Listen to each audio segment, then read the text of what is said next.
Welcome back to another episode of MLavontellePresents. And today I am so excited to introduce to you a rising star in this UK drill scene. It's M24. How are you? I'm good, man. I'm good, thank you, man. I'm good, man. I'm there. How are you? I'm very good, thanks. Thanks for asking. Yeah, no I'm problem. actually really happy to have you here. Let's do our cheers. You have to lead the cheers as you are my guest. So whatever you'd like to cheers to, we'll cheers to. So if you want to have a think about it, it could be anything. Next year, to, success and prosperity. Oh, I love that. You got to look me in the eyes. Yep. Yeah. Thank you. Drink it. Oh, my bad. Amazing. Thank you for that. Cheers. Okay, cool. So let's just get into it, man. How are you? How you been? How's 2020 been treating you? 2020 has been good and bad. Reason why I say that is because obviously the COVID stuff, the clubs, and I haven't performed certain songs that I think will go off in clubs, innit? And on the good side, it's been good because I've still been letting out music. My buzz has still been going up during the Corona period. So, yeah, literally. What songs for you this year do you think have really elevated your career? I think it goes without saying, but I want to hear it from you yourself. This year I would say No Cap. I would say Gulag with Morrison and Loud the other day. That was that one.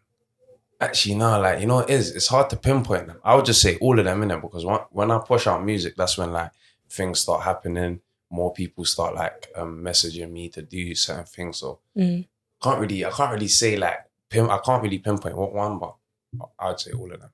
Any highlights of this year in particular that we may not even know about? Behind the scenes, behind closed doors. Yeah, I'll say, when I done the No Cap video? Yeah. Because it was at the prime of the Corona thing and they tried to do news articles about me. Yeah. I was on every single blog there was. I was on the newspapers. Yep. I was wanted in that by police and that. So yeah, that was a big highlight for me. What were the repercussions of that? What actually happened? So nothing. That's it then. Nothing.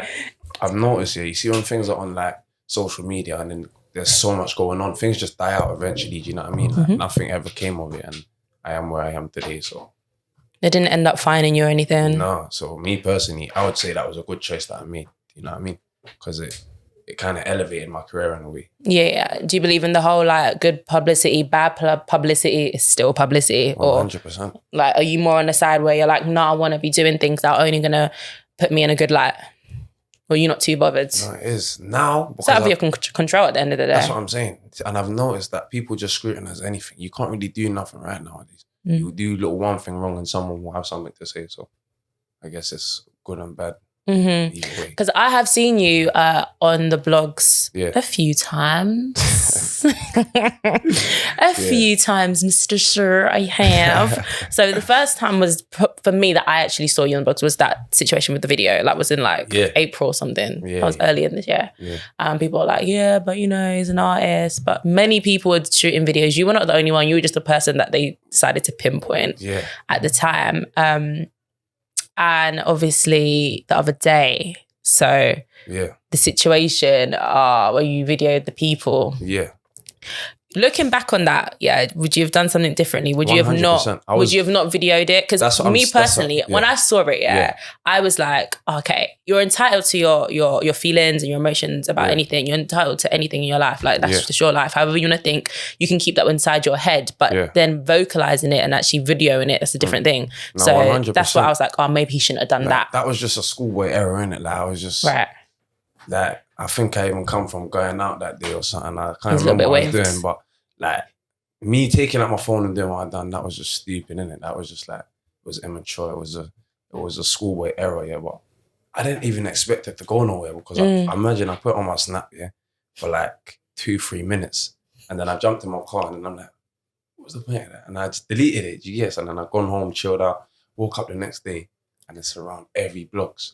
It's around every single M24 using homophobic language and that. And the worst thing is, in the video, I didn't say not one homophobic thing. Do you know what I mean? Maybe the action of me saying that raw, can't be dressed like that. Maybe people took that raw as me being homophobic, but I never said no homophobic language. I told you, yeah, and then they just blew out of proportion. You know what I mean? Obviously, my opinion is my opinion, but maybe it just doesn't need to be voiced like that, innit? Yeah, but you do understand why someone would have taken that to offence, though, yeah. 100%, 1 billion%. Yeah, because it's one of them situations, and at the end of the day, you've said, like, you know, you've apologised, I guess, have you? Yeah, I have. I put a whole apology on yeah. Do you feel like, you know, like you're growing as an artist, your fan base is increasing, more people are starting to know who you are. Do you feel like you're having to change any parts of yourself to be kind of accepted in this industry? Because like something like that, someone may say, oh, I'm just being myself. Like that's what I'd do anyway, if I wasn't famous or if I wasn't an artist.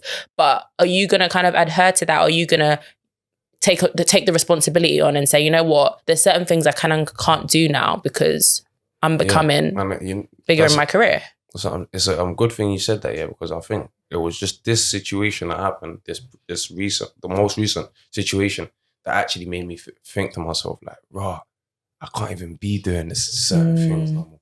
Like, it kind of made me realize, like, how much, like, I have an effect on, like even little things that I say, and like, how much it can have an effect on other people. Because so much people, like, listen to my music, and so much people, do you know what I mean, dig me. So it was kind of one of those things where I think, no, maybe I can't really do the same things that I used to do. No, yeah. So you're going to take that on, aren't you? Yeah. It was an eye-opener still, I must say. I respect that. Yeah. I respect that. You're only 21? No, 22 now. When did you turn 22? September the 1st. Oh, September. I must have missed your birthday. Sorry. Yeah, happy belated. A bit late. Yeah, you're 22 now. But I was surprised how young you were, you know? Oh, I swear, everyone is. I thought you was at least maybe 23. Yeah. I don't think a lot of people know that. So you're only 22 and Jamaican? Yeah. Philly? Yeah. Mum and dad? Yeah. And how was obviously my parents are like born here, but like all my family in are from the Caribbean, Jamaica.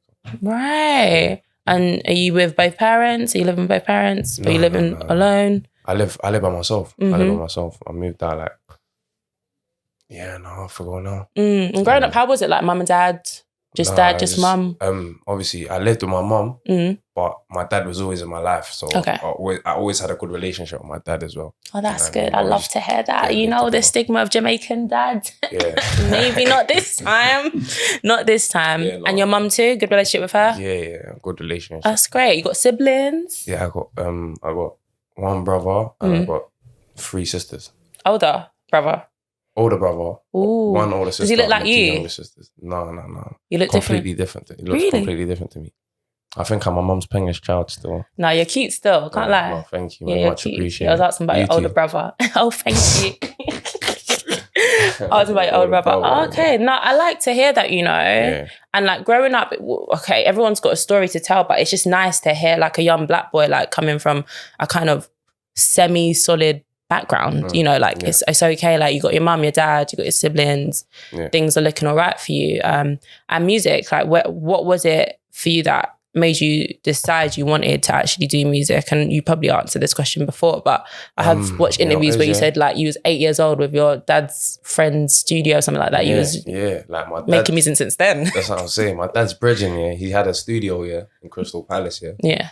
I used to go there when I was young, like after school and that, like, and even when I was in school, like as when I was in school, I used to just think about, I want to go, I can't wait to go studio. Like it was something I always kind of loved doing, innit, from young. I've got like older pairs in my family that do music as well. So it was something I was just thinking, bro, like music, from young, I've loved it. And then I think like 2015, I must have made an audio and I put it on YouTube, and it done good for like those, those times. And then I just think I just ran with it, but I didn't even start taking it serious until like I think after We Don't Dance went like fully off, and I started hearing it in clubs, started doing loads of shows, and that's when I said, bro, like, I can actually become an artist. And then I just never stopped from there, to be honest. I've heard you say a few times. So like someone will try and say you're a drill artist, but you'll be like, no, I'm just an artist. Yeah. Or someone will say like, oh no, you do drill music. And you'll be like, no, I just do music. Like I've seen that you've tried to like kind of just step away from being like boxed into drill. And is that intentional? And if so, like why is it? Like, do you want to be seen as a drill artist? No. I don't. I've figured. I've figured. Like, reason being is because obviously how I've started and how everybody probably sees me and knows me is just as you drill, innit? And I don't like want to be just seen as a drill artist because I can definitely do different kind of genres of music and different kind of flavors and stuff like that. So yeah, man. Even I just let out a song called Too Much Pride. It's like a rap song. Yeah, I was gonna touch on that. Yeah, like it's completely different to the drill scene. So I'm just slowly like weaning them into like hearing me on rap beats, hearing me on like more mainstream stuff as well, so they can kind of get the whole drill picture out their head. Even though I'm still gonna be on the drill, which is because drill's where I come from, and drill's just what it is. Who were like your influences then? Like influences growing up? Because what if you're not into just drill, what other music did you listen to? I was one of them kids, yeah. I used to listen to every type of music. Like really? My mum, on Sundays, my mum cooking up the Sunday dinner. Yeah. Like, old school R&B? Old school R&B. What's that thing called? I think it's Stone Love. Is it Stone Love? Oh. Is it Stone Love? Stone Love. Is it Stone Love? It's Stone Love. Yeah. Like, yep, it's Stone Love. All of like my mum used to just listen to all of that. Like my dad used to listen to like SP The Ghost, and I don't know if you know who that is. Like, oh, this is a bit old school for me. Old school American rappers. I knew my old school, but you know what I mean? You're testing me today. So, yeah, man. I just been from young. I just been very musical and a lot of bashment as well. So can we start to see more of that then in your music? I mean, you have put out that new song, and I was going to say it sounds so different to most of your other music, but I like it. I like it. I always say, I feel like certain artists will be good at doing like the girls' songs. Yeah. You know what I mean by girl songs? No, 100%. Yeah. You're going to do more of that? I got some already, man. I got a load of them in the locker. Literally. It's just about letting them out in the right time. You know what I mean? Having strategy with it because I'm independent, and that's all. Just really having fun with it at the moment. Yeah. How do you feel about the drill scene though in the UK? At first, I feel like we had a rough patch. It was difficult. Yeah. You know, that's when police were just like on drill. They were trying to ban drill. It was crazy. But now, 2020, I think it's been the year for drill. 100%. 100. Like, drill's done very good this year. Like, 100%. 100%. It's like gone mainstream and everybody's trying to do a bit of drill. Like, I'm all hearing like American artists now, like they're trying to proper do the English drill. Like, drill's gone a long way. Definitely has though. It's done well for itself. And like the artists that we've got and the music we've got, where do you see it going? Say that again, right? Where do you kind of see the drill scene going? And do you want to still have a solid part in it, or are you kind of gonna just do your own thing a bit now? Never. That's what I feel like a lot of artists is trying to do. Like, you know, when they go mainstream, they try and like forget the hardcore drill and forget the whole where you came from thing, and you can't do that because you lose a lot of fans like that, and you just only pick up the fans that just want to hear mainstream stuff. So then it'll be kind of hard to get back the solid fans that had you in the beginning, and that's what I'm trying to do. I'm still gonna stay like with the hardcore drill stuff as well for my actual fans that had me in the jump that got me to the position that I'm in today. So.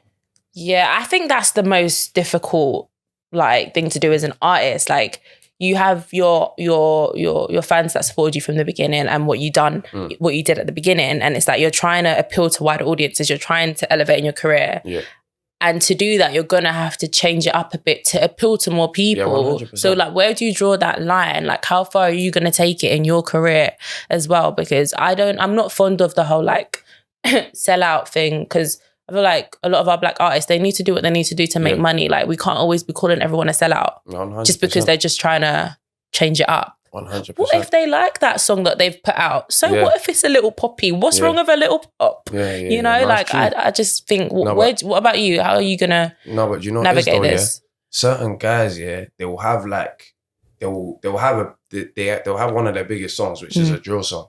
And then they'll go on to like doing like a pop song or a rap song or main industry song. And then that song will get like loads of backing behind it, loads of pushing behind it or whatever, and it will go off.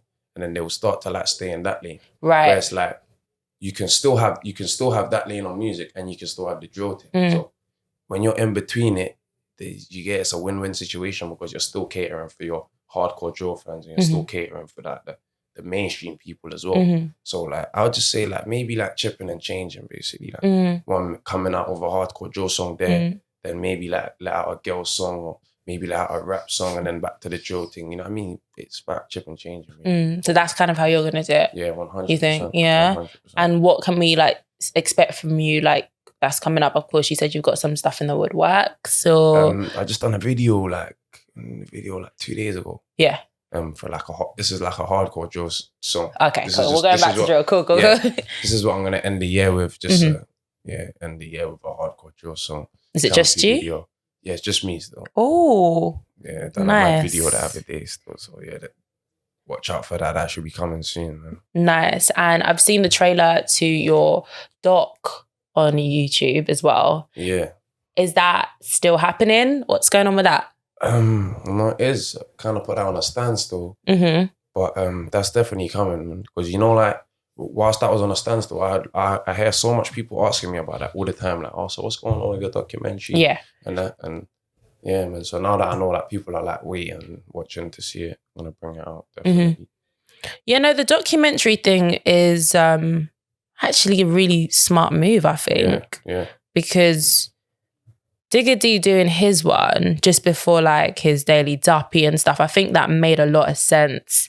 So like, I think it's really good for us as the public to see you for you and not just like what the internet has created you to be. 100%. Yeah. So with that documentary, what are you planning? Like, I know you've kind of put it on pause, but what are you planning to kind of delve into with that? Is it like your life story or? No, like, you know what it was, yeah. You see that documentary, yeah. That was a bit of both. Like, it was a bit of my life because it was like, I got scenes in it where I'm in my area. I'm explaining to people like, right, this is where I grew up. This is where whatnot. But like, majority of it was more about the like making of my mixtape. Right. See, because like over the corona times, that's when like I was making my mixtape. So like, we was in and out of like apartments and like renting apartments, and we was just filming, just getting like rough little cutaways and stuff like that. So it was more, it should have really came out when the tape came out because it was more with the tape. But at the same time, it's about his life as well. Okay. Do you know what I mean? Nice. And have you got a girlfriend? I don't, you know. Do you want one? Don't. Why? You know what it is, yeah? I feel like sound effects. I feel like 2020, yeah. See, 2020, like for females, and like, it's gonna be very hard, like for you to just find that female and just know, yeah, she's just mine. Like, this is my girl. Do you know what I mean? Because I feel like a lot of females nowadays, yeah, they're not stable. Like they'll be with a guy for like couple months, and then next thing you know, they're not together no more, and they're shouting you or they're shouting some other guy. Like, it's just, do you know what I mean? It's mad nowadays, man. I feel like I don't even know what I'm hearing from you right now. Who's not stable? What? You think we just like... That doesn't go for everyone. That doesn't go for everyone, by the way, before girls start making... What, you thinking like the city girl stuff? Like, you think we're taking it too far? You know what it is? I think it's the younger generation then, should I say, because I feel like the younger generation, they look up to like a lot of female rappers in the Megan Thee Stallion and that. All of these things, and they don't really promote a lot of like good girl qualities. They promote this whole bad so you know what I mean? Yep. Yeah, they promote this whole bad girl things. So a lot of the younger generation girls, they look up to these people and they think, oh yeah, maybe I should be like that.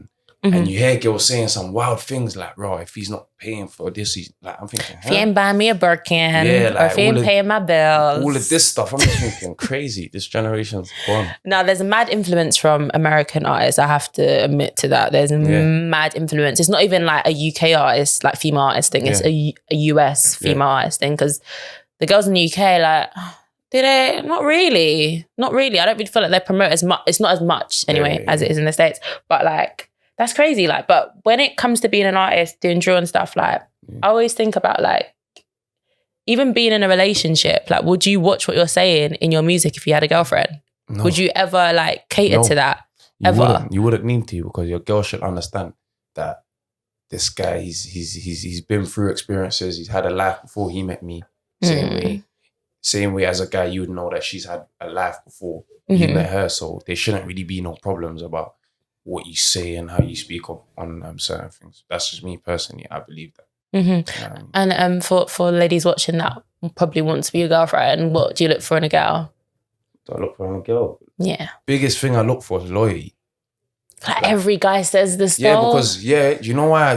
That's just the What's biggest. Loyalty, that's though? just the biggest thing. Like that's just the biggest. I think there's many forms of loyalty though. In bold, because it's like that is something what I think like not a lot of girls have no more. I feel like a lot of females are the new, like, you know how males was moving like 3-4 years ago. It was just girls were just saying men are trash and all of this. They still are. But I think now it's just completely flipped. Now it's just the girls. Like I think the girls are the new males nowadays, because of girls have had heartbreak and that by these guys at these times. So now the girls are just thinking, bruv, I'm having 3-4 things at once, bruv. I don't care. Like girls are just on this whole. Has anything like that ever happened to you? Probably has. Obviously, I know of. No, not that I know of, because girls will take it to their grave with them. I've noticed. You know what I mean? Have you been cheated on? Probably have. That's what I'm saying. But anything to your knowledge? Not to my knowledge, but not to your knowledge. I can't say that a girl I've been dealing with or a girl I've been talking to before has not had anyone else. I'm not 100%. I can't say that. Yeah. So I probably have, to be honest. Fair. How many relationships you been on? Not much, but like I've been in like little situationships. Okay. No relationships ever? I've been in relationships. Like I've been in a couple, like probably like 3-4, but 3-4? Yeah. But you're 22? Yeah, but I've been in situationships. That's a lot, you know. Yeah, man. I've only been in like 2 relationships in my life. Everything else is a situation. Okay. I don't class it as a relationship, but 3-4 you'd claim as your actual ex-girlfriends. I'm capping. I'm capping. So you claim 3-4. I'm capping. I probably had no. Like honestly speaking, you know, I said that. I'm not gonna lie. I didn't want to sound too bad. Like I probably had like. Have I even had a relationship? See, this is what I'm trying to say. No, a girl that you would say is your girlfriend is a relationship. I probably had like 1, 2. Okay. Yeah, your girl, like. I think I've had like 1, 2. Honestly. Right. I swear to you. Well, clearly them situations meant a lot to you for you to almost semi-claim them as your girls or ex. What do you class as situationships though? Situationship is like you're seeing each other, it's going well, it's been a minute, but it's just not got a title. Yeah. Like no one said, like the guy has not said, oh, well, would you be my girlfriend? And I've not said, would you be my boyfriend? I don't think that even needs to be said nowadays anyway. Yeah, I feel like it's getting to that now. I feel like we're not actually putting titles on things anymore. That's the best way though. Yeah, but then how do you govern anything? How do you like draw lines? How do you say you can't? You would obviously know, innit? If you're around a person and you got feelings for the person or whatever, you would obviously know the barriers and you obviously know what this person likes you to do and what this person feels uncomfortable with you. So if you're in a situation with a girl and she's with another guy, is that wrong? 1,000,000,000%. Okay, are you not going to be with another girl? Are you not going to be with another girl if you're in a situation with a girl? What do you mean? Are you going to be loyal to her? That girl you're in the situation with? Yeah. See, you have to think about it. You have to laugh. Nah, but they will, man. You would, yeah? Yeah. Okay. It'd be nice to see, I like to see artists with girlfriends. I don't know why. I just like to see it. That's what I'm saying. I feel like it's nice, like to see them in love. It's not. Because that's what I'm trying to say. Certain things are just image.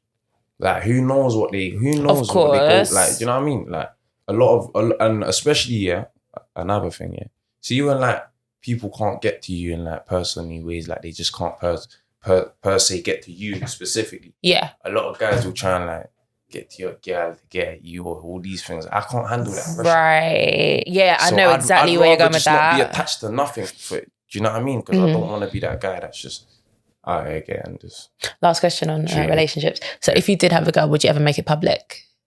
100%. You would? 100%. So if if I get a girlfriend anytime soon, she's getting uploaded. I'm doing so done. 100. I thought you'd say no. No, she is. So you'd be like, nah, it's just between us, like if you know, you know type thing. Yeah, that's just the situationships, though, isn't it? If I'm in a relationship, like a proper, yeah, you're my girl, you know my family, you're my, that's getting. You lovey-dovey, you like to cuddle. Yeah, all of that, man. Footsies and that. Oh, kissing at the red light, all of that type of stuff. No? Okay. Right, we're taking it too far there. Oh, no, that's nice. That's nice. Nice to hear. All right, so 2021. Yeah. What's that looking like for M24? I'm just trying to get busy, man. Just trying to do as much things as possible. Hopefully the shows are back as well, so I can kind of perform some of the tunes that I ain't got to perform yet. What are you looking forward to performing most? London. London's mad. But I think I've performed London just before lockdown happened. Oh, did you? Okay, cool. Went off on mad tune. London was on mad tune. No Cap as well. What else?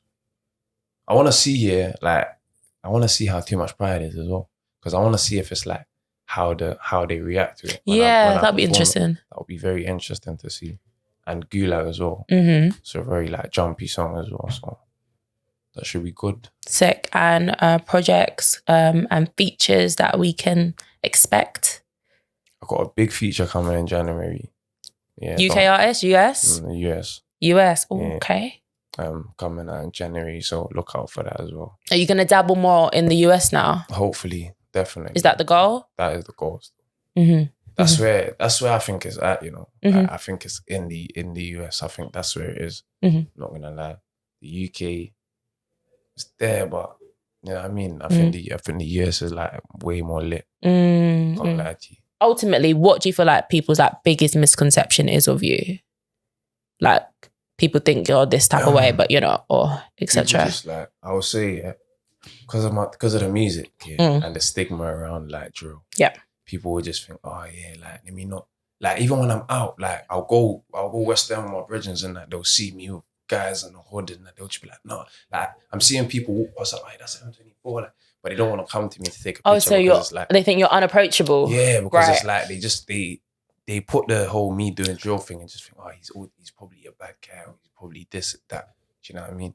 So I feel like the music, like the drill music and that can have people misconceive it in a lot of ways. Me personally, that's what I believe. Is that partially why you try and like not label yourself too much as a drill artist and doing drill music?